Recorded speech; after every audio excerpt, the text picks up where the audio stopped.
और अनेक पंथ चलाऊं, उनसे न्यारे ये राधा स्वामी, धन धन सतगुरु, जय गुरुदेव और ये ठाकुर जी, जनोद वाला ताराचंद, ये और अनेक पंथों में से हैं। और अनेक पंथ चलाऊं या विद जीवों को भरमाऊं, जोग जीत जाओ संसारा, जीव न माने कहा तुम्हारा। तो इसलिए परमात्मा ने कहा था कि चौथा युग जब कलयुग आई तब हम अपना अंश पठाई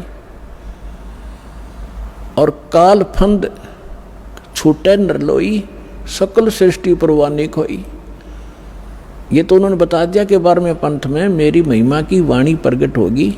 उसके बाद फिर उस 12वें पंथ में हम ही चलावें और सब पंथ मिटा के एक पंथ चलावें।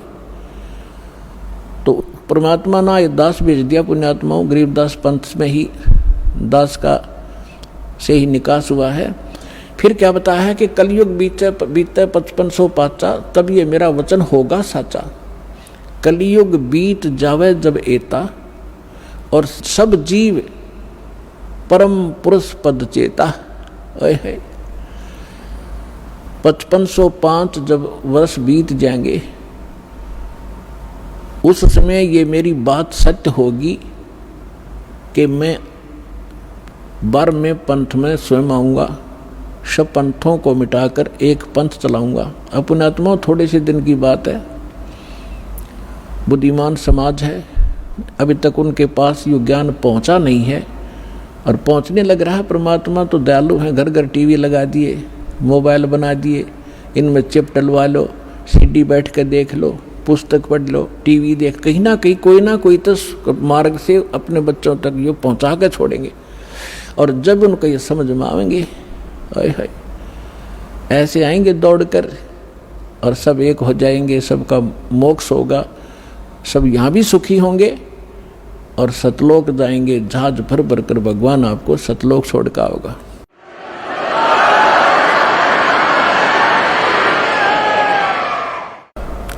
यहाँ जो प्रसंग चल रहा है कि गरीबदास जी जो हैं इनका विशेष योगदान, इसलिए इनकी थोड़ी सी हिस्ट्री सुनाऊंगा ताकि आपको परमात्मा पहचानने में आसानी होगी।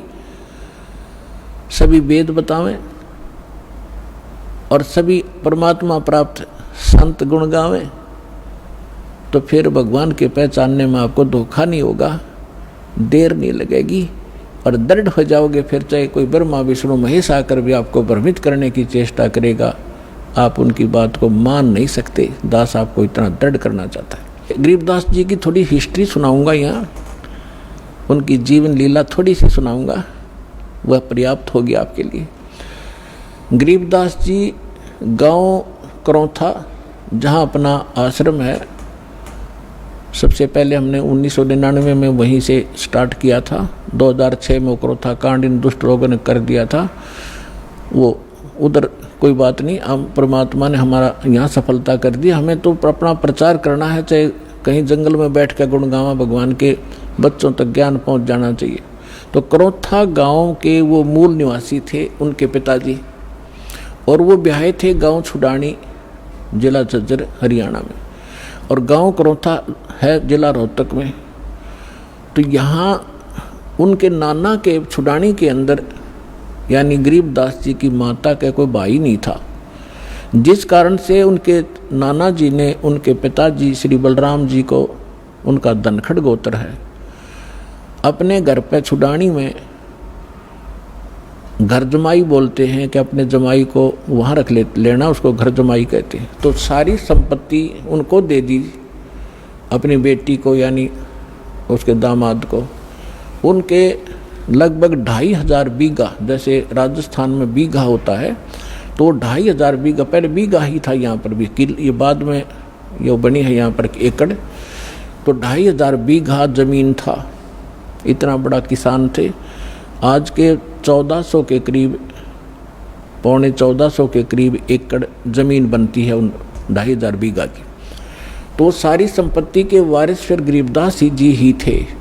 10 वर्ष के बालक थे, उनके पिताजी यानी नाना जी तभी तक वहाँ साथी थे। तो उनके वहाँ लगभग 150 गौवें थी, चरागाह, क्योंकि अपने खेत बहुत बड़े थे, गौवें रखते थे। गरीबदास जी उन गौओं के पाली जाया करते थे चराने के लिए जंगल में। उनके साथ में अन्य गांवों के कुछ उनके किसान के यहाँ जो किराए पर पाली होते थे और कुछ अन्य गांव वाले भी अपनी गौओं को उनके खेतों में चराने के लिए साथ चले जाते थे। संवत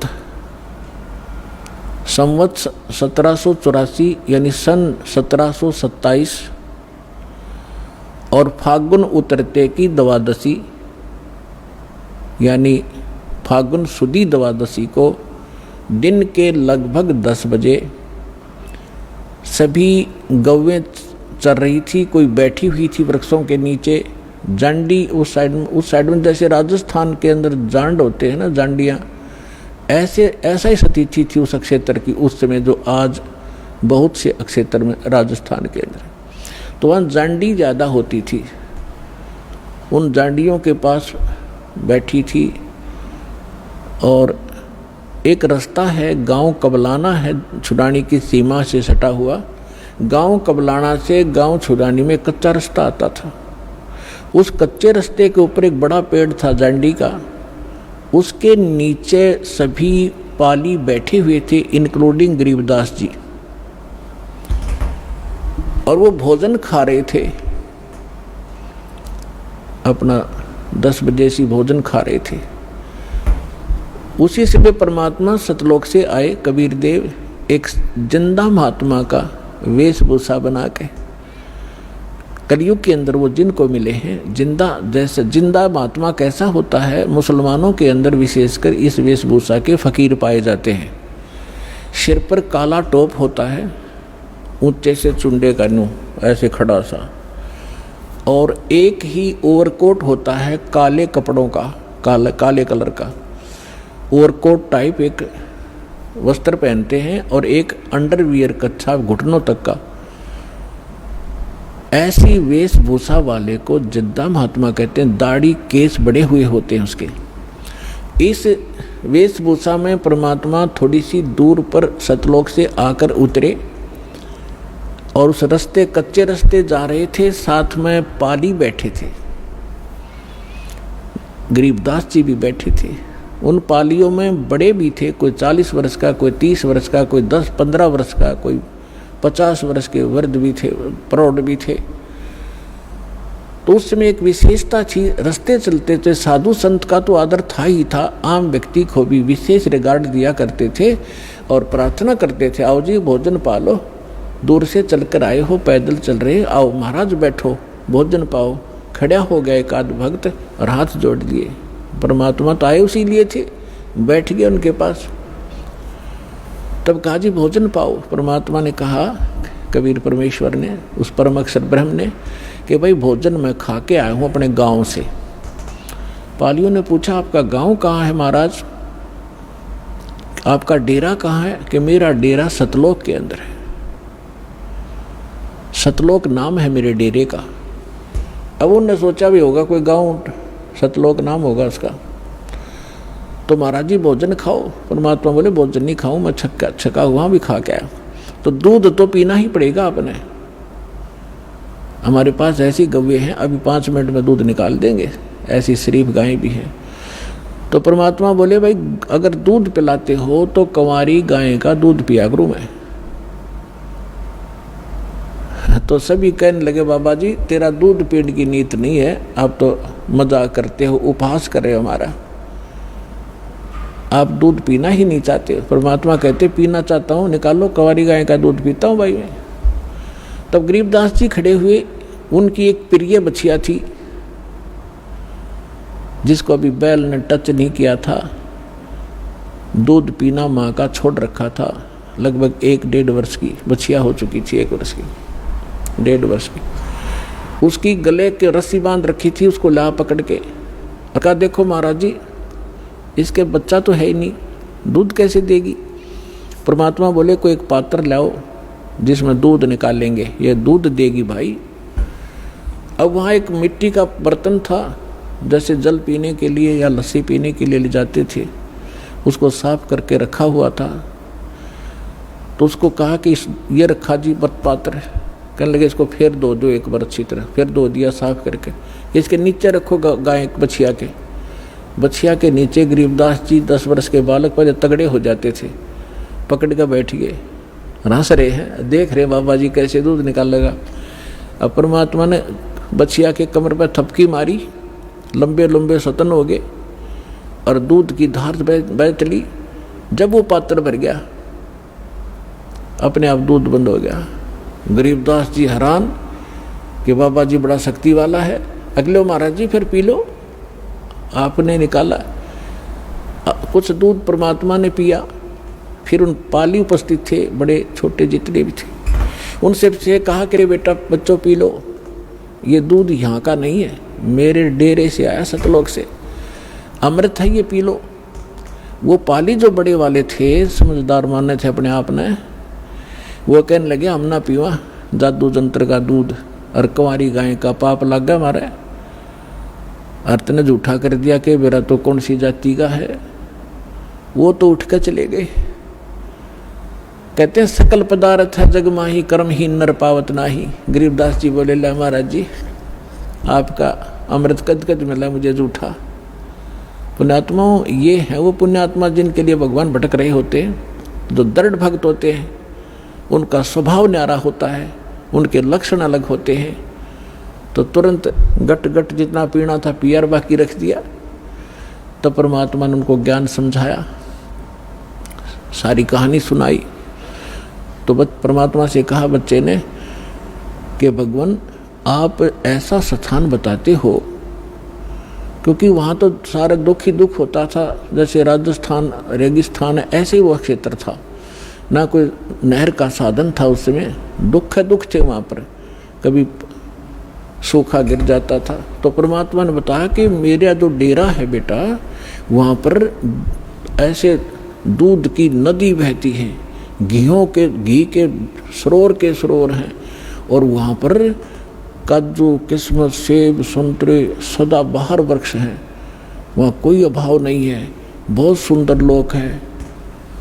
अब बालक था, प्रबल इच्छा हुई कि भगवान क्या वो लोग मैं देख सकता हूँ। परमात्मा बोले ऐसे नहीं देख सकते, पहले आपने मंत्र लेना पड़ेगा, मेरा शिष्य बनना पड़ेगा, तभी उसमें आप प्रवेश कर सकते हो। बोले जी बना लो, क्यों कैसे बनाओगे मुझे शिष्य। परमात्मा ने प्रथम मंत्र दिया और कहा बेटा अभी तेरे को सतलोक ले चलता हूँ, अपना डेरा दिखा के लाता हूँ। उस आत्मा को निकाला, ऊपर ले गए, ब्रह्मा विष्णु महेश के लोक दिखाए, धर्मराज का लोक दिखाया जहाँ बैठकर वो सबका न्याय करता है। 21 ब्रह्मांड काल के दिखाए, काल की वो तपस्या दिखाई जहाँ 1 लाख मानव शरीरधारी प्राणियों को ये यहाँ का भगवान भून कर खाता है, जिसके लिए आपको यहाँ पाले बैठा है, रोके बैठा है, बका रखा है, आपको मूर्ख बना रखा है। और उस काल के सिर पे पैर रख के परमात्मा उसको ऊपर लेकर गए। अक्षर पुरुष का लोक दिखाया, उस पर ब्रह्म का 21 ब्रह्मांड दिखाए, फिर 12वां द्वार पार करके सतलोक में पहुंचे, गरीबदास जी को देखे। अब वहां क्या लीला की दाता ने, वहां परमात्मा अन्य रूप में, उसी शकल में एक अन्य रूप सिंहासन पर विराजमान है, सिर पर मुकुट है जैसे राजा पहनते हैं, बहुत ही सुंदर मुकुट सफेद कलर का। ऊपर एक छत्र है बहुत सुंदर सफेद कलर का, बहुत सुंदर सिंहासन जिसमें हीरे मोती और लाल लगे हुए हैं, सफेद ही कलर के वो बैठा है भगवान। परमात्मा सतलोक में बैठे भगवान के एक रोमकूप में करोड़ सूर्य करोड़ चंद्रमा मिला दे इतना प्रकाश है, तो उसको चरम दृष्टि नहीं देख सकती, आत्मा की आंखें ही उसको देख सकती हैं।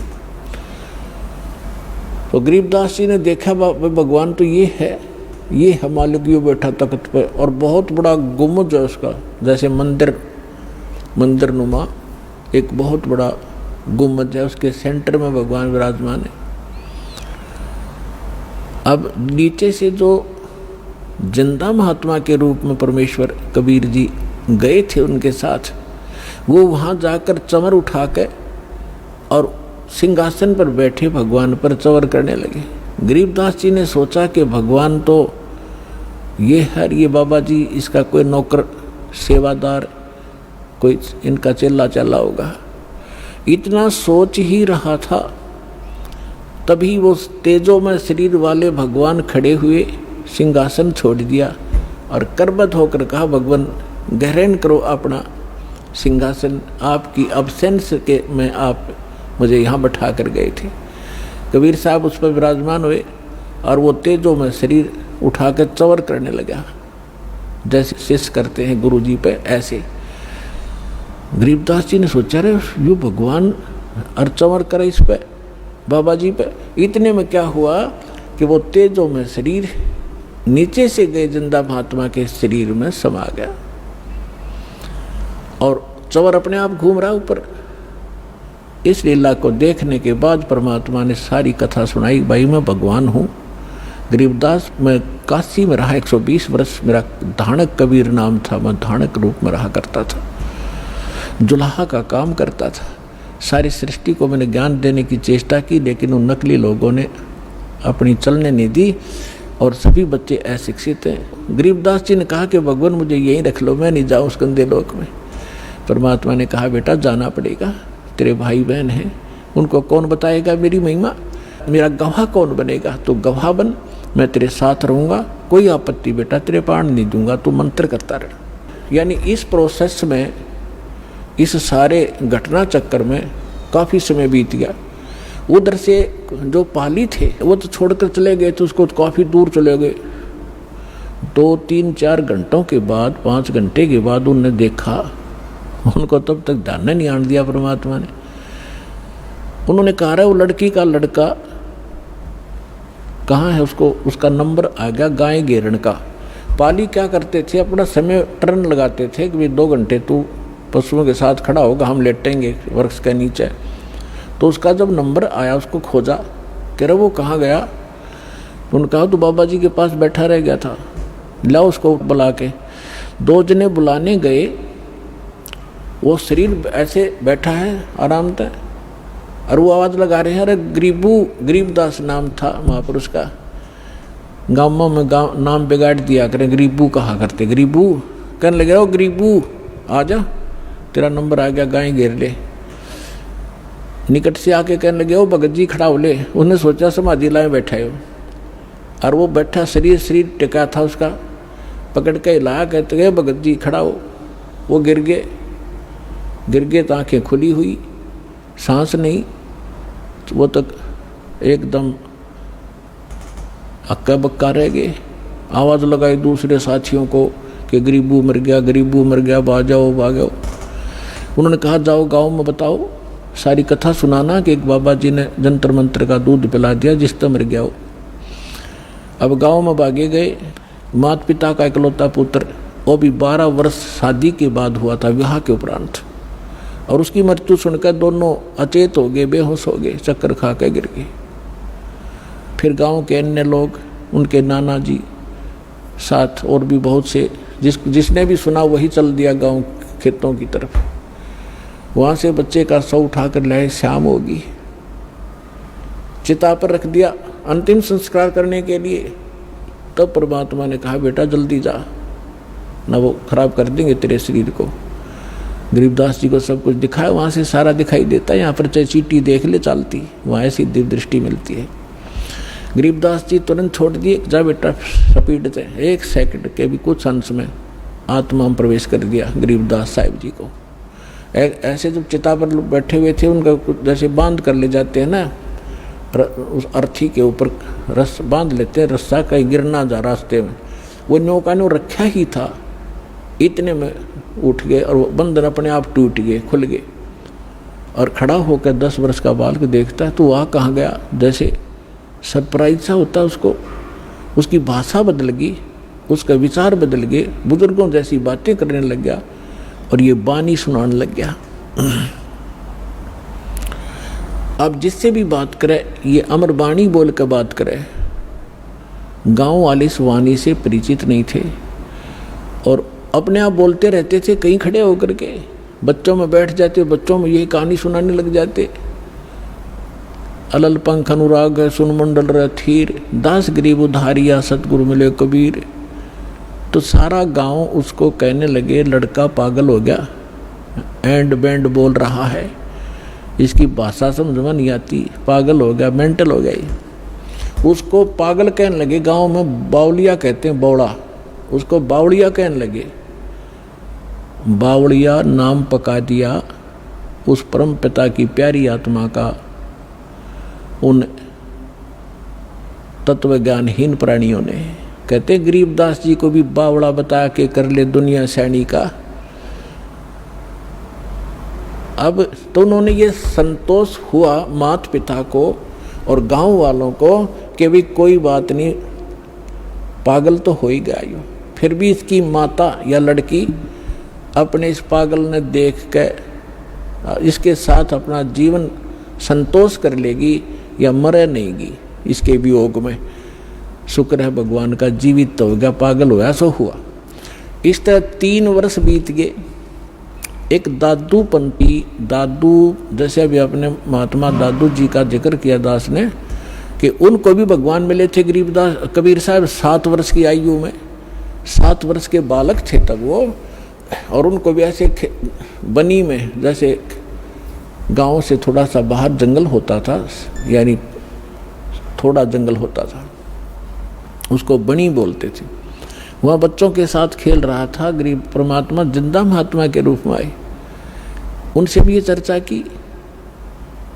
अब परमात्मा ने अपने लोटे में सतलोक से अमृत लाए हुए थे, वो रखा था। तो बात चलते चलते ज्ञान सुनाने लगे, बच्चे बड़े इंटरेस्ट से सुनने लगे। दादू जी ने कहा भगवान वो लोक कैसा है आपका, क्या हम देख सकते हैं? कहा बेटा देख सकते हो लेकिन दीक्षा लेनी पड़ेगी, पहले दे दो मुझे दीक्षा।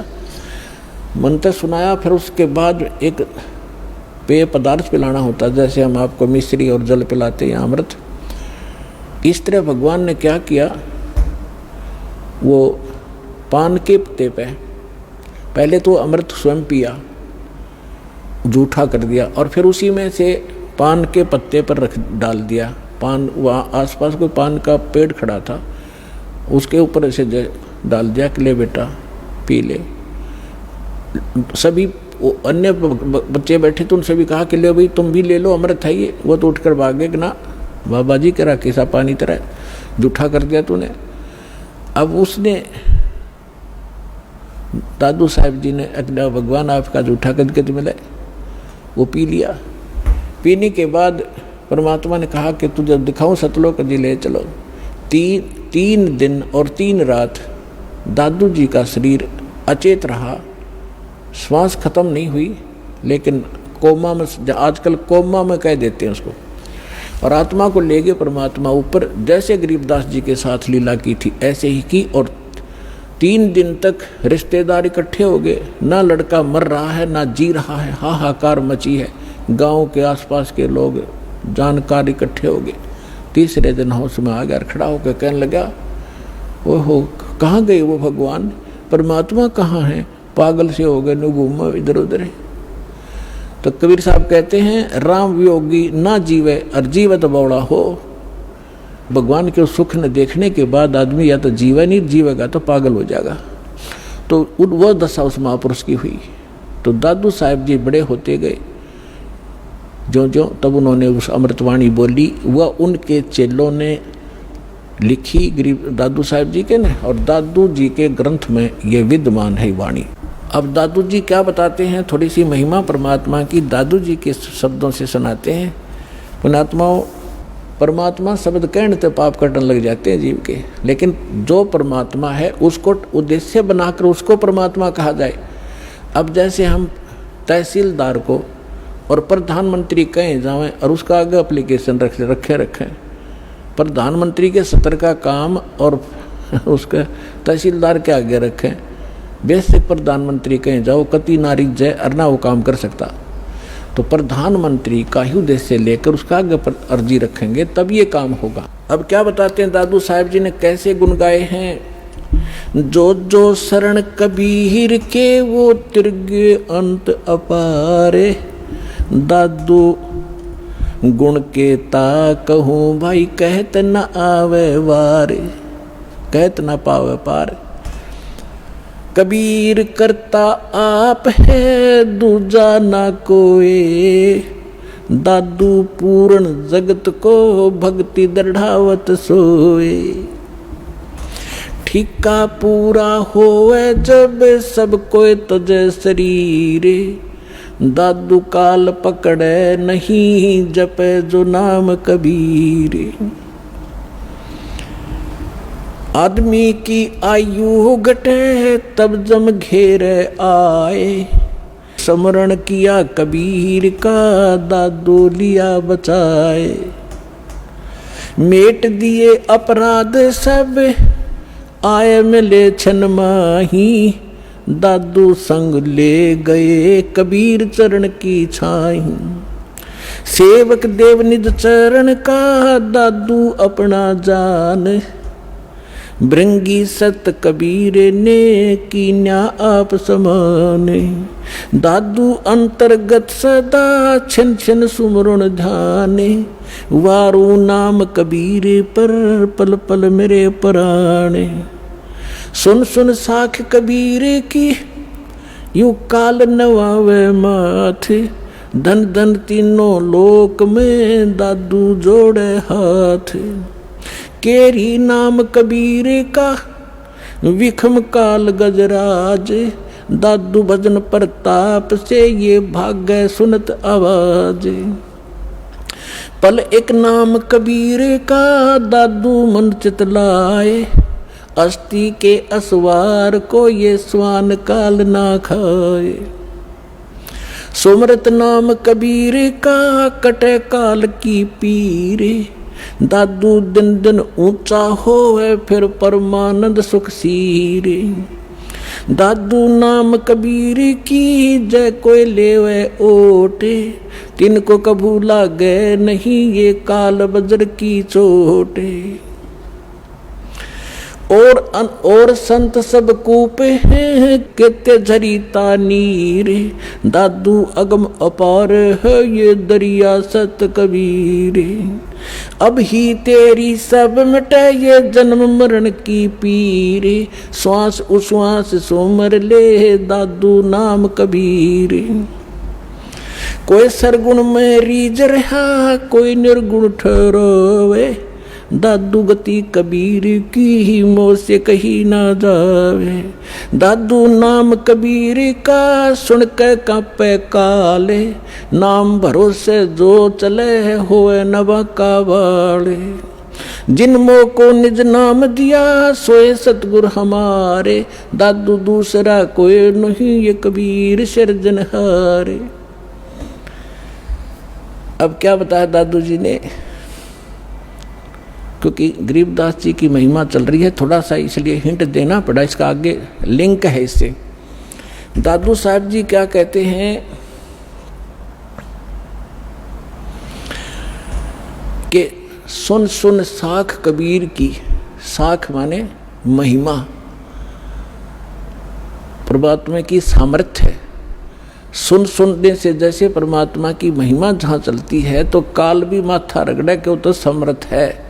यो काल यहाँ का भगवान जो है, जो भगवान की महिमा कहीं होती है, सच्चाई उसकी सत्य महिमा सुनाई जाती है तो काल भी नाक रगड़े मत्था टेकता है कि हाँ भगवान तो समर्थ ही है, वो कबीर तो पूर्ण परमात्मा है। तो सुन सुन साख कबीर की काल नेवावे माथ, झुकावे माथा, और धन हो तीनों लोक में दादू जोड़े हाथ। फिर देखो कैसी तुलना की है, केरी नाम कबीर का और विखम काल गजराज, दादू भजन प्रताप से यू भाग्य सुनत आवाज। अब 21 ब्रह्मांड का स्वामी है। श्रीमद् भगवत गीता अध्याय नंबर 15 के श्लोक नंबर 18 में गीता ज्ञानदाता ये ब्रह्म है, काल है। ये खुद कहता है कि मेरे अंतर्गत जितने भी प्राणी हैं उनसे मैं उत्तम हूँ, श्रेष्ठ हूँ, उनसे तगड़ा हूँ मैं।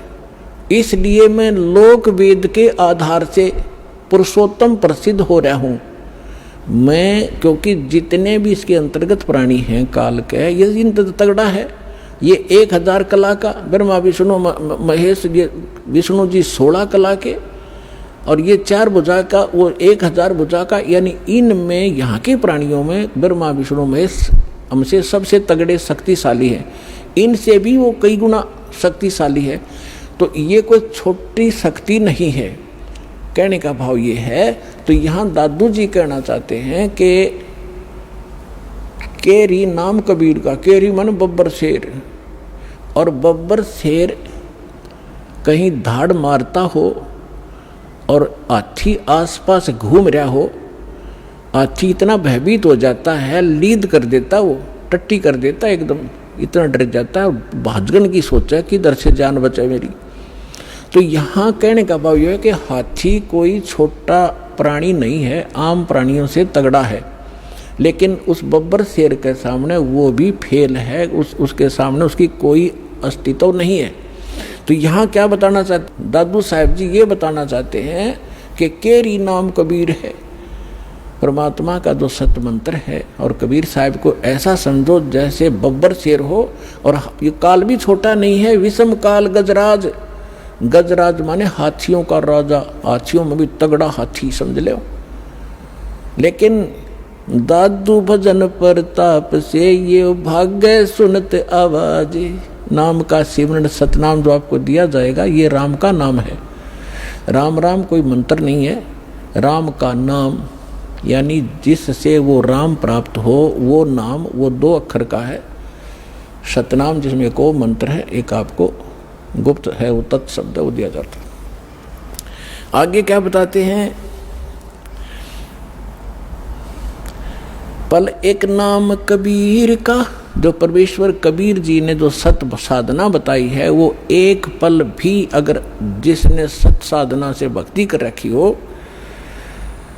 पल एक नाम कबीर का दादू मन चितलावे, अस्थि के असवार को स्वान काल नहीं खावे। अब देखो इन महापुरुषों की वाणी को समझना किसी बालक के बस की बात नहीं है। ये महापुरुष पाके पढ़े, दादू पंथी, कबीर पंथी, गरीबदास पंथी, किसी ने कख नहीं बताया इनकी वाणी का, ये समझ नहीं सके इनको। पहले तो तुलना की कि परमात्मा को तो केरी बब्बर शेर समझो, और हाथी भी कोई छोटा नहीं है, लेकिन उसके सामने हाथी की कोई अस्तित्व नहीं है बब्बर शेर के सामने। तो हमारे समर्थ भगवान इतने शक्तिशाली हैं इस काल की तुलना। अब आगे क्या बताते हैं कि आप जिन्होंने कबीर परमात्मा की शरण ले ली, आप बैठ गए हाथी पे,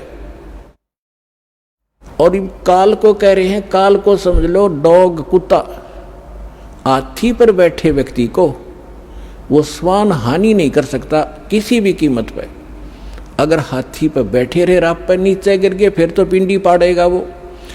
अगर परमात्मा की शरण छोड़ दी तो काल तो खाएगा ही खाएगा, वो तो उसका तैयार बैठा हो। तो जैसे हाथी के ऊपर इंसान बैठा हो और कुत्ते भौंकते रहते हैं, क्योंकि ये बताना चाहते हैं दादू साहब जी कि आप भगवान की शरण में आने के बाद इस काल की रीत से, पहुंच से इतने बाहर हो जाते हो जैसे काल ने समझ लिया फिर कुत्ता, आप बैठ गए हाथी पे, ये तुम्हें किसी भी प्रकार से हानि नहीं कर सकता, निकट भी नहीं आ सकता, आप इतने सुरक्षित हो गए इस कबीर भगवान की शरण। तो यहाँ क्या बताते हैं, पल एक नाम कबीर का दादू मन चितलावे, अस्थि के असवार को स्वान काल नहीं खावे। स्वान माने कुत्ता, अस्थि माने हाथी पर बैठे व्यक्ति को जैसे कुत्ता हानि नहीं कर सकता, कबीर परमेश्वर की शरण में आने के बाद आपको ये काल कोई दुख नहीं दे सकता। सुमरत नाम कबीर का कटे काल की पीरे, दादू दिन दिन ऊंचा हो फिर परमानंद सुखशीर। कबीर साहब का नाम जिसने मिल गया और मर्यादा से चलता रहा, डेली अन्य व्यक्तियों से उभरता चला जाएगा, धीरे धीरे अलग छट जाओगे, कुछ दिनों में समाज से न्यारा घर हो जाएगा आपका, और फिर परमानंद सुखशीर, परमानंद परमानंद। जैसे गीता अध्याय नंबर 18 के श्लोक नंबर 62 में कहा कि अर्जुन तो सर्वभाव से उस परमेश्वर की शरण में जा, उसकी कृपा से तू परम शांति यानी परमानंद को प्राप्त होगा और उस शाश्वत स्थान को प्राप्त होगा। तो यहाँ दादू साहब जी वही कह रहे हैं, कि सुमरत नाम कबीर का कटे काल की पीर, दादू दिन दिन ऊंचा हुआ फिर परमानंद सुखसीर। दादू नाम कबीर की जय कोई लेवे ओटे, तिनको कभू लागे नहीं ये काल कर्म की चोटे। काल के वज्र, जैसे किसी का बेटा मार दिया, किसी का बेटी विधवा कर दी, किसी की टांग काट दी, किसी को कैंसर कर दिया, कहते ये काल के वज्र हैं, ये काल के छुरे हैं, हथियार हैं आपको सताने के लिए। कहते फिर काल के वज्र की चोट आप पर असर नहीं करेगी, आप इतने सुरक्षित हो जाओगे।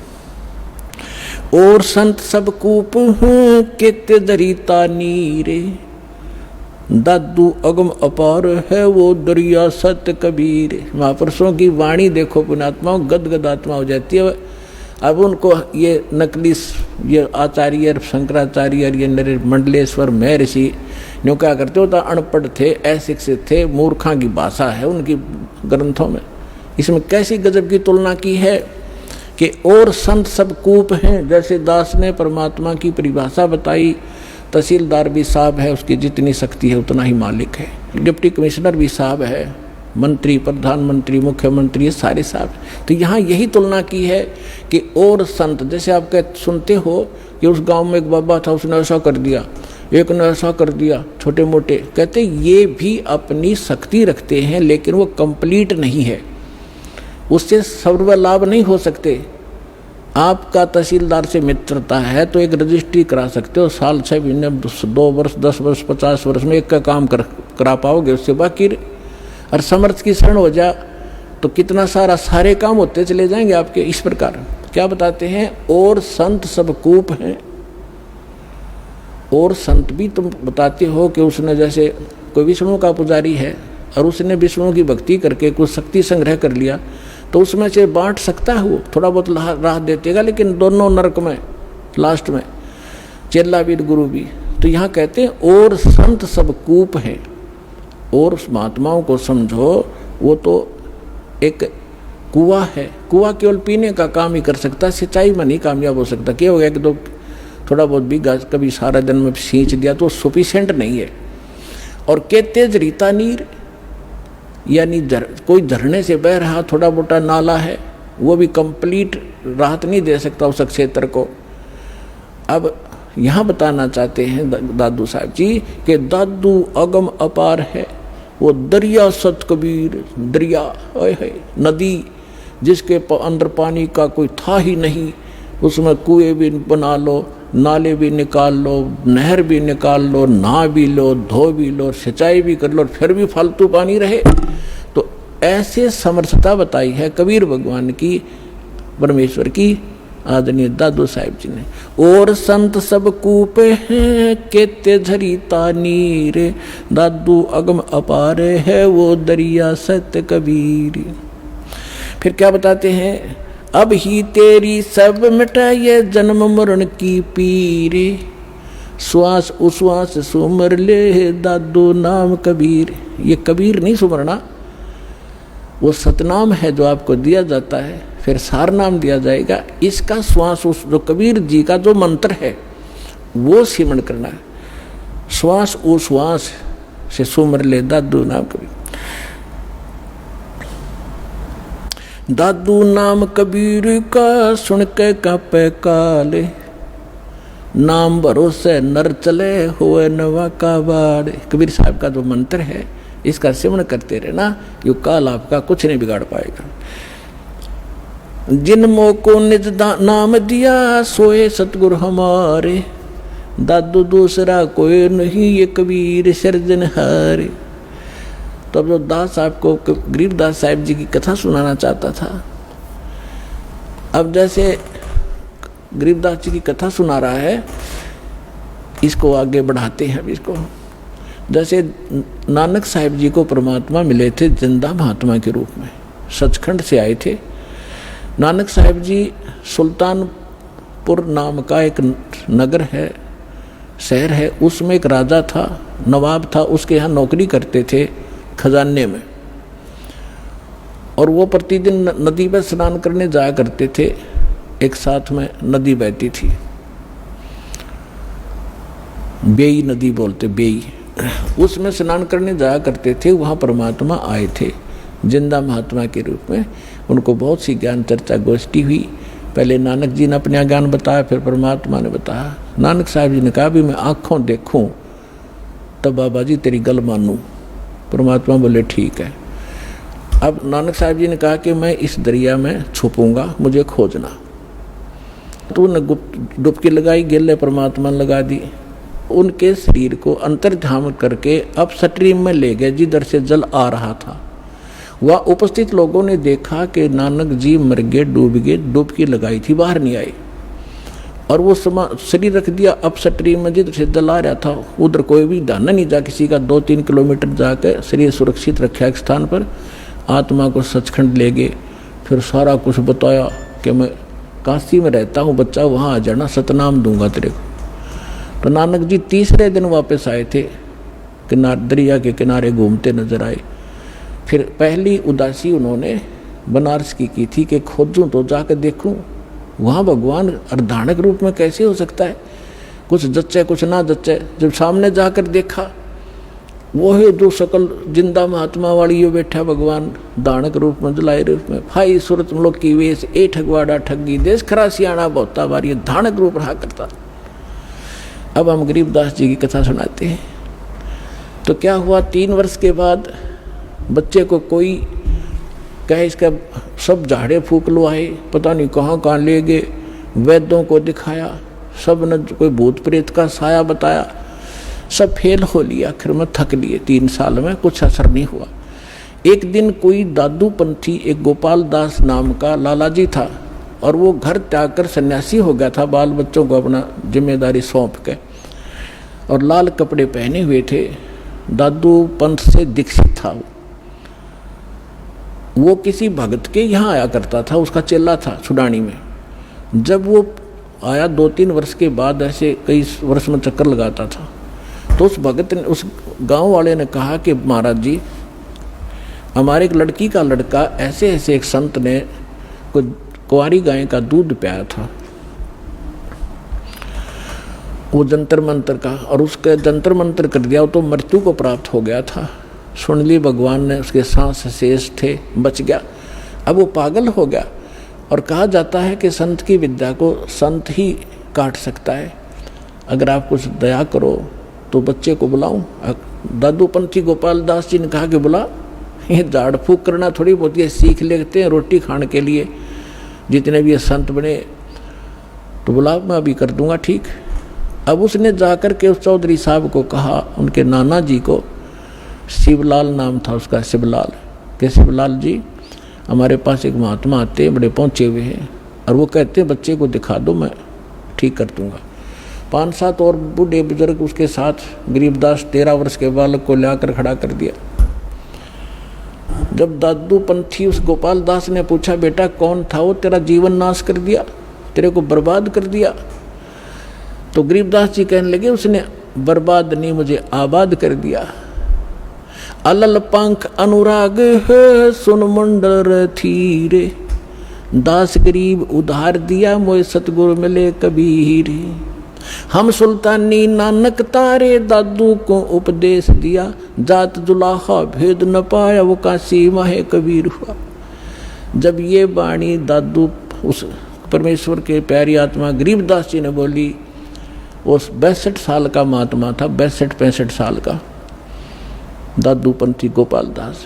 उसका शरीर, आंख भर आई उसकी, और रोंग रोंग खड़े हो गए कि इतनी प्यारी भाषा बोल रहा है इसने, बौड़ा बताओ दुनिया, अरे तेरा गजब भैया। तब उस काफ़ी आध घंटे तक गरीबदास जी वो वाणी बोलते रहे, जो भगवान से परिचित होकर के उन्होंने गैबी ख्याल विशाल सतगुरु अचल दिगंबर थीर हैं दास, ये सारा कुछ बोला। तब वो 62-65 साल का आदमी खड़ा हो गया, महात्मा जिसके वो लोग पूजा कर रहे थे, हाथ जोड़कर कहने लगे, महाराज जी अब वाणी लिखवा दो सारी की सारी, जीवों का उद्धार होगा कलयुग में। परमात्मा गरीबदास जी यही चाहते थे कि किसी तरह लिखनियाँ मिल रहा मैंने, लेकिन ये कल भाग जाएगा, 2 दिन थोड़ी बहुत लिख के, मैंने तो बहुत कुछ लिखवाना है। उसको दर्द करने के लिए उठ चल पड़े गरीबदास जी, उससे बात नहीं की। फिर अब उन लोगों ने सोचा कि 65 साल का आदमी एक 13 साल के बालक का घात जोड़ बैठा। उन्होंने ये सोचा भाई इसमें तो बड़ी बला है, बाबा जी का भी चक्कर कटा दिया इसने, यानी कोई बड़ा भूत प्रेत है इस गरीबदास जी में। 65 साल का बाबा भी हाथ जोड़े खड़ा इसका आगे, यूँ क्या कहे है इसको। अब वो तो अपने घर में चले गए, गरीबदास जी चल पड़े खेतों को, जंगल की साइड में, और वो दादूपंथी महात्मा भी साथ साथ जा। आगे तो अमर वाणी गजब की वाणी है, क्योंकि परिचित था संतों की वाणी से, दादू से भी परिचित था कि उनको कोई संत मिले थे जिंदा महात्मा के रूप में। दादूपंथी ये नहीं मानते कि कबीर काशी वाला मिले थे, और उन्होंने खुल के लिख रखे अपने ग्रंथ में, तो सब की बुद्धि में पत्थर पड़े हुए। तीसरे दिन गरीबदास जी ने कहा कि बाबा जी बात सुन ले, जब सारा लिखा है, जितना मैं लिखवाऊँ तो मैं लिखवाऊँ, नहीं तो जा अपने घर में। उन्होंने कहा दादू के पंथी ने, गोपाल दास जी ने, कि महाराज जी मैं तो घर तक कति फ्री हो रहा हूँ और मेरा काम में कुछ नहीं बचा रही है, परमार्थ का काम सेवा मुझे मिल जाए, इससे बड़ा कोई मेरे लिए काम नहीं, कोई परमार्थ नहीं। तो गरीबदास जी का एक, उन्हीं के नाना का एक बेरी का बाग था, बेरी, बड़ बेरी बोलन से, उसमें एक जंडी का पेड़ था बहुत भारा। उस जंडी के पेड़ के नीचे गरीबदास जी और वो दोनों गोपाल दास जी बैठ जाते। गोपाल दास जी बनिया था, उसको लिखना आता था, वो लिखता था, गरीबदास जी बोलते थे। 6 महीने के में ये वाणी पूर्ण हुई जो आज दास के पास उपलब्ध है, और जो आपके सामने वो अमृत बखेर रहा हूँ। तो इन सब बातों से ये सिद्ध हो गया कि हमारे सदग्रंथ बतावें और आंखों देखा संत बतावें कि धानक रूप रहा करतार। गरीबदास जी ने कहा अनंत कोट ब्रह्मांड का एक रति नहीं भारे, सतगुरु पुरुष कबीर हैं ये कुल के सृजनहारे। तो आज का जो विषय था कि परमात्मा कौन है, कैसा है, किसने देखा है, ये सत्संग पूरा हुआ। अब आपको कुछ भक्तों का अनुभव सुनाते हैं, ध्यान से सुनना, क्योंकि हमारे कई प्रकार की समस्याएं हैं। जब आप देखोगे वो भाई भक्त आपको यही मिलेंगे जिनके विषय में भी, जिनके इंटरव्यू सुनाए जाएंगे, फिर आपको और दृढ़ता होगी कि हमें भी लाभ मिलेगा। जब इनको मिला है तो दिल डटेगा। अब आपको सुनाते हैं सत्संग, वो सुनिए विचार। सर नमस्कार। नमस्कार जी। सर क्या नाम है आपका? जी दास का नाम बजरंग दास है, हम जोधपुर राजस्थान से आए हैं जी। सर संत रामपाल जी महाराज की शरण में आने से पहले क्या भक्ति साधना करते थे? जी भक्ति साधना तो हम बचपन से ही करते थे, और वैसे हम काल के जाल के हिसाब से देखें तो हमारा कुल भी भक्ति मार्ग का ही था, वैष्णव जाति के थे। तो सरुसी ठाकुर जी की मंदिरों की पूजा करते थे, और पुजारी भी थे, गुरुपद पे थे, हमारे पिताजी भी गुरुपद पे थे, हमारे दादाजी भी थे। हम भी गांव में जो साधना बताते हमें लोग भी गुरु भी कहते थे, और गुरु के नाम से पुकारते थे, और वही साधना करते थे, देवी देवताओं की, हनुमान जी की साधना करते थे जी। ये साधना हमने 18 वर्ष तक की, हनुमान जी की, सालासर हनुमान जी की साधना की थी हमने। और वो साधना करते करते हमें एक मानव उत्थान सेवा समिति के कोई भगत जी थे, वो मिल गए। उन्होंने कहा भाई आप सतपाल जी महाराज को गुरु बना लो, गुरु बिना बनाए बिगड़ तो आप नुगरे रहोगे, कल्याण नहीं होगा। तो हमने कहा हम तो खुद ही गुरु ही हैं, गुरु बनाने की हमें ज़रूरत ही नहीं है। तो नहीं कि एक बार आप मिलो तो सही, बात करो। फिर हम गए उनके जो चेले थे, चेले के पास सतपाल जी महाराज नहीं मिले थे, फिर उनसे हमने नाम दीक्षा ले ली थी। और नाम दीक्षा जब ली तो उन्होंने ये भी बताया था, जो ये मंत्र देते हैं हम 3 लोक और 14 भुवन में, किसी को ये मंत्र किसी को पता नहीं है, और ये गूढ़ रहस्य आपको दिया जाएगा, आप किसी को बताना मत, और ये साधना करते रहना। फिर हमने वो साधना 2.5-3 वर्ष तक वो साधना की, और उनको हमें कोई प्रकाश हुआ नहीं, कोई फ़ायदा हुआ, और तो भी हम साधना में लगे हुए थे। और ये साधना करते करते करते काफ़ी 2.5-3 वर्ष हो गए। सर संत रामपाल जी महाराज की शरण में कैसे आए? सर जिस टाइम हम भक्ति करते थे सतपाल जी महाराज के, हर संडे को हम उनके आश्रम में जाते थे, सेवा कराते थे। तो वहाँ उनके अनुयायियों ने एक पुस्तक ला के दी थी, परमेश्वर का सार संदेश। वो सार संदेश पुस्तक के अंदर हंस जी महाराज, बाल योगेश्वर जी, सतपाल जी महाराज, उनका सारा कच्चा चिट्ठा और उनके जो नाम मंत्र थे वो नाम दे रखे थे। जो वो पुस्तक थी परमेश्वर का सार संदेश, उनके अंदर जो लेख आया हुआ था वो लेख हंस जी महाराज का और सतपाल जी महाराज का था, और उन्हीं का द्वारा अनुवादित किया हुआ था। और जो मंत्र दे रखे थे वो हंस जी महाराज का ही था, और अनुवाद सदगुरु रामपाल जी महाराज ने उसमें किया हुआ था। वो जो मंत्र दे रखे थे वो मंत्र तो जो हमें सौगंध दिलाई गई थी, और हाथ के अंदर पानी, सौगंध दिला के कि भाई ये किसी को मंत्र डिक्लेयर नहीं करना। और वो मंत्र देख के मैं खुद अचंभित हो गया। मैंने पूरी पुस्तक भी नहीं पढ़ी थी, केवल हंसादेश की भूल भुलैया वो जो लिखी हुई थी वही पढ़ा था। वो पढ़ के मैं दंग रह गया मैं कि इससे ऊपर भी कोई भक्ति और होगी और इसके ऊपर भी वही कोई साधना, कोई मंत्र होगा। हमें क्यों नहीं इनका पता लगा कि उनके पास जाके मिले, चर्चा करें, बातचीत करें। उस उद्देश्य से हम करोता आश्रम चले गए जी। पुस्तक के पीछे जो नक्शा दे रखा था करोता आश्रम का, तो उस हिसाब से हम नक्शे से चले गए थे। ट्रेन में बैठ के गए रेवाड़ी, रेवाड़ी से फिर जज्जर गए थे। जज्जर भी हमने वहाँ बस पकड़ी थी, तो वहाँ के लोग साकट लोग थे, गाली गलौज भी खूब निकाल रहे थे। संजी के बारे में हमने किसी को बताया तो हमने सुनी अनसुनी कर दी थी। फिर हम आश्रम के अंदर पहुँचे तो आश्रम के अंदर बाहर सख्त पेरा लगा हुआ था। ये मार्च 2006 की बात थी। तो उस टाइम पेरा लगा हुआ था, हम खुद दंग रह गए। हम तो गुरुजी के लिए पुष्प वगैरह लेके गए, गुरु बनाना था, माला लेके गए थे, फल फ्रूट लेके गए थे। तो उन भक्तों ने हमें कहा ये क्या लेके आए हो भगत जी? तो हमने कहा जी गुरुजी हमें गुरुजी बनाना है, इसलिए पुष्प वगैरह माला ये लेके आए हैं जी हम, कि ये वहाँ जोड़ा घर था, जोड़ा घर में ये चीज़ें रख दो जी। तो हम जूता घर था उसमें रखवा दिया। तो हमने सोचा ये तो बात बहुत गलत हो रहा है, इतने हम भाव से लेके आए हैं, ये यहाँ रखवा रहे हैं, तो कोई बात नहीं हम रख देते हैं जी। फिर कहा कि आप संत रामपाल जी महाराज को गुरु बनाना चाहते हैं? मैंने कहा जी जी। तो गुरु बनाने से पहले कुछ हमारी नियम मर्यादा है, वो नियम मर्यादा का फार्म है, वो फार्म पढ़ो और फिर आपको ये फार्म भरा जाएगा, फिर आपको गुरु बनाना है उनको, संत रामपाल जी महाराज को। तो हमने नियम पढ़े थे जी भगत जी। वो सारे नियम है ना हमें अच्छे नहीं लगे, क्योंकि हम शुरू से ही उस जाति से बिलोंग करते थे। पितर, श्राद्ध, व्रत ये नहीं करना है, देवी देवता की पूजा नहीं करनी है, और बीड़ी, सिगरेट, ये तम्बाकू ये भी नहीं पीना है। हालांकि ये चीज़ें मैं नहीं करता था, परंतु ये ताश जुआ वगैरह ये भी नहीं खेलना है। और 21 नियम थे, वो नियम सारे मैंने पढ़ लिए थे।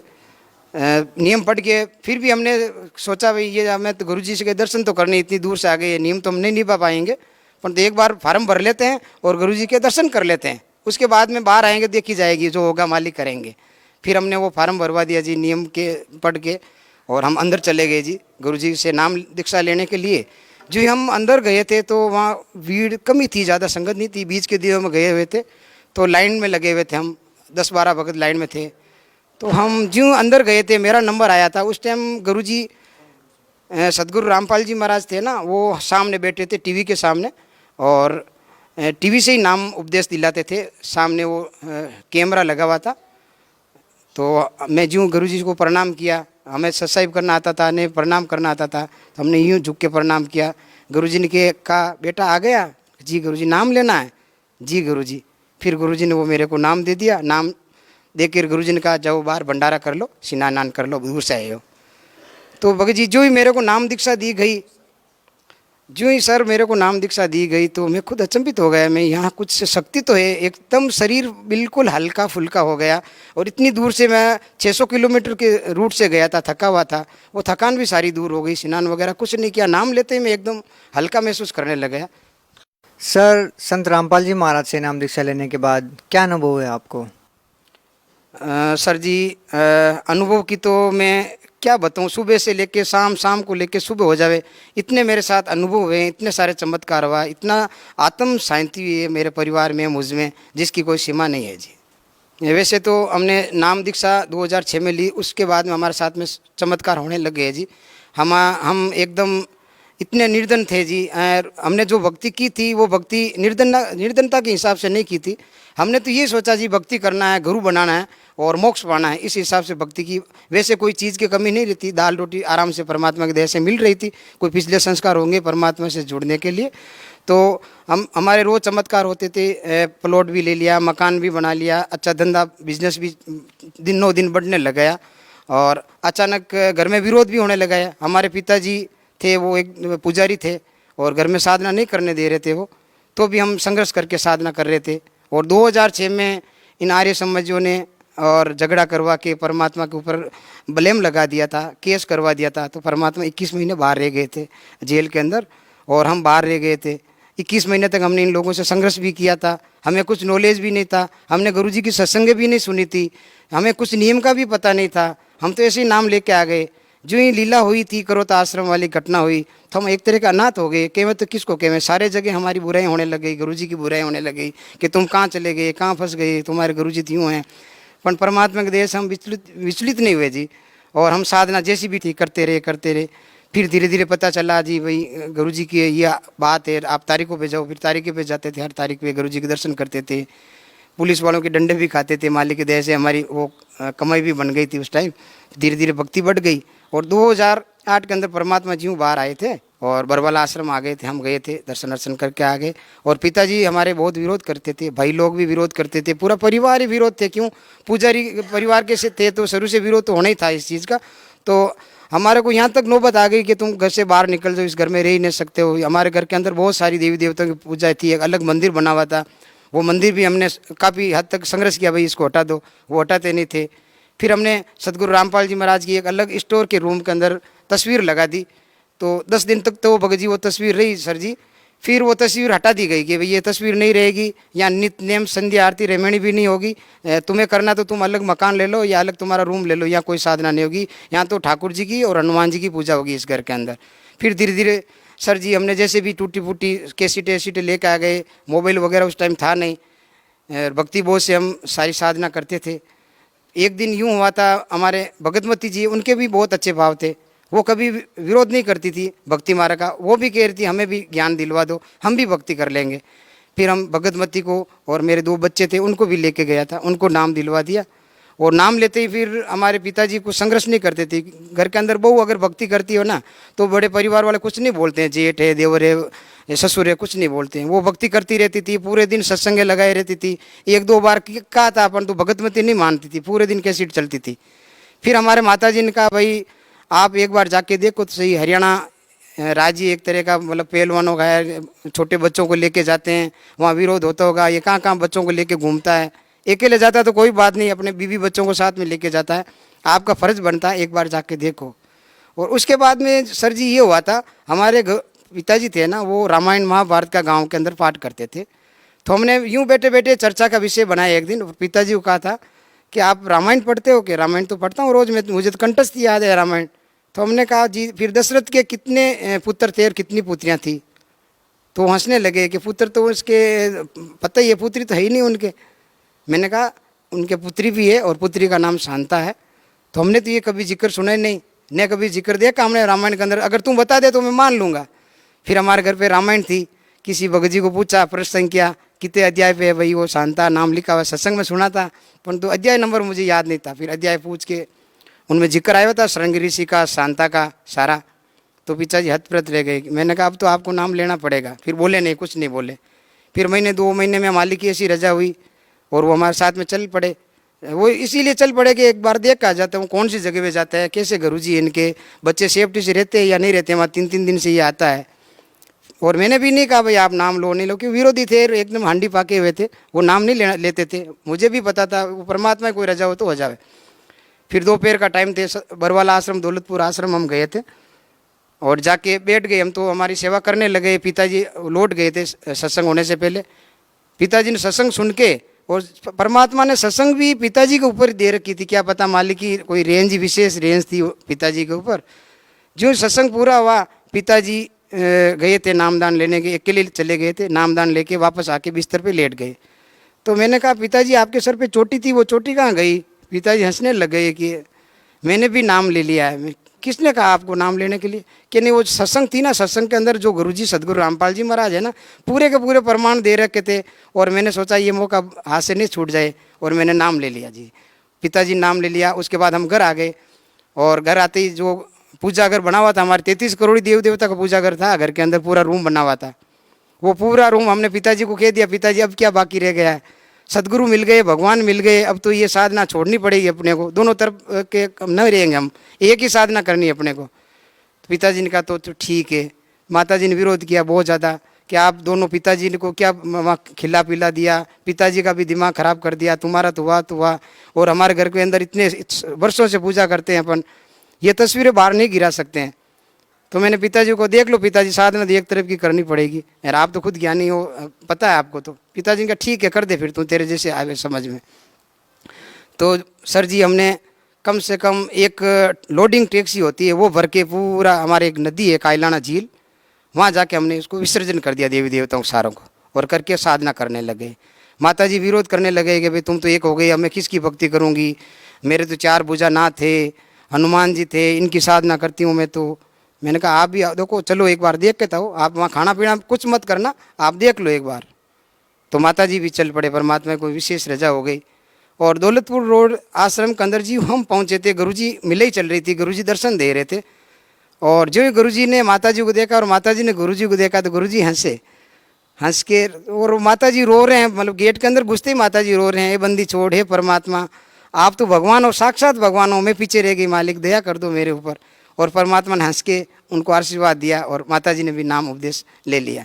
और उसके बाद में भगत जी हमारे घर के अंदर बहुत चमत्कार हुए थे। चमत्कार, इतने चमत्कार, हमारी एक भांजी थी हमारे पास ही रहती थी भगत जी, और वो इतनी सीरियस हो गई थी, लास्ट स्टेज पे चली गई थी, उसको टीबी हो गई थी और ब्लड वगैरह सारा ख़त्म हो गया था, हॉस्पिटल में एडमिट थी। और उसकी मम्मी उसके पास थी, हम रोज़ जाते थे हॉस्पिटल में टिप्पण देने के लिए, और उसकी सिर्फ आँखें रह गई जी भगत जी।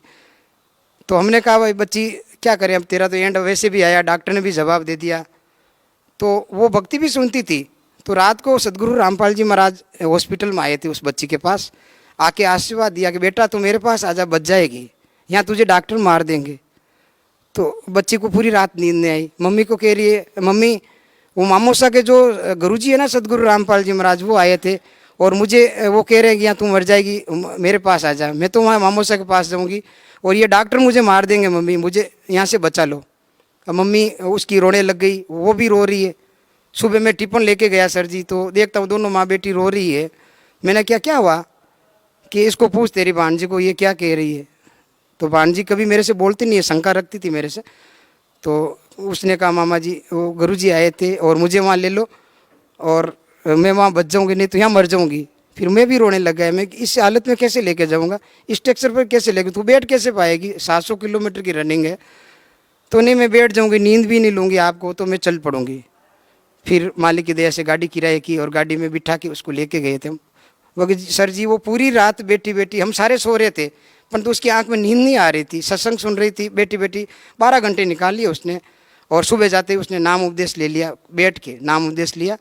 और 3 दिन वहाँ रुके थे, 3 दिन में वो खाना पीना भी करने लग गई, स्नान भी उसने वहाँ कर लिया और एकदम पैदल चल के आई थी। इससे बड़ा चमत्कार तो हो ही नहीं सकता है। इससे भी और बड़ा चमत्कार मालिक ने और किया था मेरी भगतमती के साथ में। मालिक की दया से हम कहीं जा रहे थे बाहर, तो रात को कोई घाट आ रहा था, गाड़ी के अंदर बैठे हुए थे हम, गाड़ी एक्सीडेंट हो गई और गाड़ी पलट गई थी सर जी।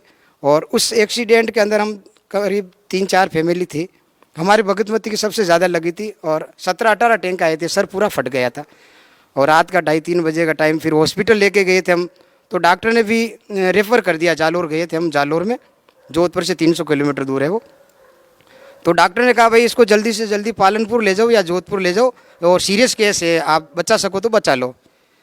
फिर सर जी हमने वहाँ से वेन की और परमात्मा को विनती करते रहे, ये बंदी छोड़ परमात्मा, आप दया करते रहो। वहाँ टांके लगाए, टांके से ब्लड रुका नहीं, ब्लड आता रहा और हम 3-4 घंटे लगे, जोधपुर आए, तब तक उसको होश में था। डॉक्टरों के पास लाए इमरजेंसी वार्ड में, तो डॉक्टरों ने कहा ये बच कैसी रही है, इसके तो ब्लड है ही नहीं बिल्कुल, और जो स्ट्रक्चर था पूरा भर गया था, उनके कपड़े पूरे खून से लथपथ हो गए थे। और उन्होंने वापस कहा कि भाई इनकी एक तो वो CT स्कैन करवानी पड़ेगी, CT स्कैन, चोट बहुत गहरी है इसके, और इनके टांके वापस खोलने पड़ेंगे। तो भगतमती कह रही है मुझसे सहन नहीं होगा, ये बहुत ज़्यादा दर्द हो रहा है। और डॉक्टर ने कहा इनको बेहोश भी नहीं करेंगे, अगर बेहोश में कर देंगे तो कोमा में चली जाएगी ये। तो उनको बेहोश भी नहीं किया गया और टैंके खोले, वो चिल्ला रही थी, ज़बरदस्त चिल्ला रही थी, इतना दर्द हुआ, अंदर खून के धब्बे निकल रहे थे, पूरे गहरा घाव था। 18-19 टैंके वापस आए थे भगत जी। और उसके बाद में CT स्कैन भी करवाई थी, CT स्कैन में कुछ नहीं आया था। फिर मालिक की ऐसी दया हुई, गुरुजी से बात करी थी, ऐसी ऐसी हालत है भगतमती जी की। तो सदगुरु रामपाल जी महाराज ने कहा मेरे बेटी से मेरी बात करो। फ़ोन से गुरुजी ने सदगुरु रामपाल जी महाराज ने बात की कि बेटी आज के दिन तेरा समय ख़त्म होने वाला था, परमात्मा ने विशेष दया रखी, अपने कोटे से श्वास दिए है बेटी को, तेरा कुछ बाल भी बांका नहीं होगा, तो जल्दी स्वस्थ हो जाएगी। तो बंदी छोड़ की दया से सर जी 7 दिन के अंदर वो भगतमती जी तैयार हो गई और 7वें दिन हम आश्रम में पहुंच गए थे। इससे बड़ा कोई चमत्कार हमारे लिए तो कोई हो ही नहीं सकता है। और भी कई चमत्कार है भगत जी जिसकी कोई गिना भी नहीं सकता मुझे। सर, संत रामपाल जी महाराज पर बहुत सारे आरोप लगे हैं, इनके बारे में क्या कहना चाहेंगे?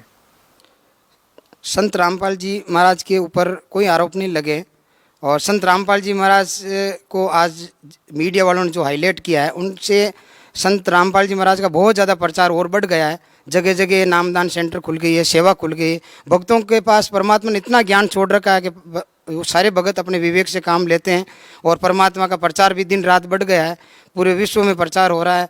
दूसरे देशों से लोग आके जुड़ते हैं। गुरु जी के दर्शन करने के लिए भी विदेशों से आने लगे हैं कि भाई ये तो पूर्ण परमात्मा है। आप जो ये लोग सदगुरु रामपाल जी के ऊपर ब्लेम लगाया है, ये बहुत गलत है। और ये कानून की लड़ाई लड़ रहे हैं सदगुरु रामपाल जी महाराज, ना कि आम पब्लिक की। आम पब्लिक कोई विरोध नहीं करती है सदगुरु रामपाल जी महाराज के ज्ञान का। परमात्मा का ये कुछ कानून का तंत्र चेंज करने का ही है और ये मिशन है परमात्मा का। पूरा विश्व एक करने का समय आ गया है और वो एक पूरा विश्व एक होगा। संत के वचन कभी पलटते नहीं हैं और संत हमेशा वो जो वचन कहते हैं उस पर खरे उतरते हैं। जो भक्ति साधना अन्य महापुरुषों ने की, क्या संत रामपाल जी महाराज वही भक्ति साधना बता रहे हैं आपको? सदगुरु रामपाल जी महाराज जो साधना बताते हैं उनका प्रमाण आधे दर्जन संत महात्मा ने दिया है। कबीर साहब जी है, नानक साहब जी है, दादू जी है, पिंपा जी है, धर्मदास जी है। इन्होंने प्रमाण दे दिया। गरीबदास जी महाराज ने अपने शास्त्रों में लिख दिया है। वो प्रमाण भी शास्त्रों में मिलता है। तो इसलिए सदगुरु रामपाल जी महाराज जी इस समय के पूर्ण सदगुरु रामपाल जी महाराज जी, उनके अलावा दूसरे कोई संत है वो ज्ञान दे ही नहीं सकते और न कोई अधिकारी इस समय के लिए। जगत गुरु समय का एक ही आता है और वो जगत गुरु संत रामपाल जी महाराज इस समय के लिए अभी नियुक्त किए गए हैं। सर, भगत समाज को क्या संदेश देना चाहते हैं? भगत समाज को तो ये संदेश देना चाहता हूँ जी कि सदगुरु रामपाल जी महाराज अभी के सदगुरु रूप में आए हुए हैं और ये समय पीक समय है और अगर ये समय चला गया तो फिर आपको पछताना पड़ेगा। मैं ये कहना चाहता हूँ कि आप जितने भी धर्मपंथ है, आप एक बार वापस गर्म हो, एक बार शास्त्र पढ़ो और सदगुरु रामपाल जी महाराज ने जो ज्ञान गंगा पुस्तक लिखी है उनका एक बार निष्पक्ष भाव से अध्ययन करो और अध्ययन करके साधना चैनल देखो और एक बार वापस विचार करो। ये समय वापस नहीं आएगा। ना जाने काल क्या कर डालता है, पता नहीं चले। वापस मनुष्य जन्म आए या नहीं आए, कहीं लग 84 में पटक दिया तो अपना वापस मनुष्य जन्म आना बड़ा मुश्किल हो जाएगा। अपना विचार करो और एक बार आप अवश्य साधना चैनल देखो, ज्ञान गंगा पुस्तक पढ़ो और कल्याण करवा लो अपना। सर, आप राजस्थान के मारवाड़ी अक्षेत्र से संबंध रखते हैं। आप अपनी स्थानीय भाषा में समाज को क्या संदेश देना चाहते हैं? मैं वो मैसेज देना चाहूँ सा, मारवाड़ी जितना भी भगत भाई है बहुत ही परमात्मा के प्रति श्रद्धा है, बहुत ही जिज्ञासु है और बहुत ही भगवान को डरने वाली आत्माएं हैं और जल्दी भगवान रे शीघ्र वे भगवान के शरण में आवेली। और मुझे एड़ो लाग रही है कि साधना चैनल पर देख देख सारे भगत बहुत ही प्रभावित हो रही है सदगुरु रामपाल जी महाराज हूँ। और हमारे राजस्थान में तो बिल्कुल ही सदगुरु रामपाल जी महाराज को कोई विरोध नहीं है। जहाँ भी देखो बच्चा बच्चा सदगुरु रामपाल जी महाराज को आदर करे है और बहुत ही जल्दी शरण में भगत लोग आ रहा है और उमड़ उमड़ कर आ रहा है, उमड़ उमड़ कर।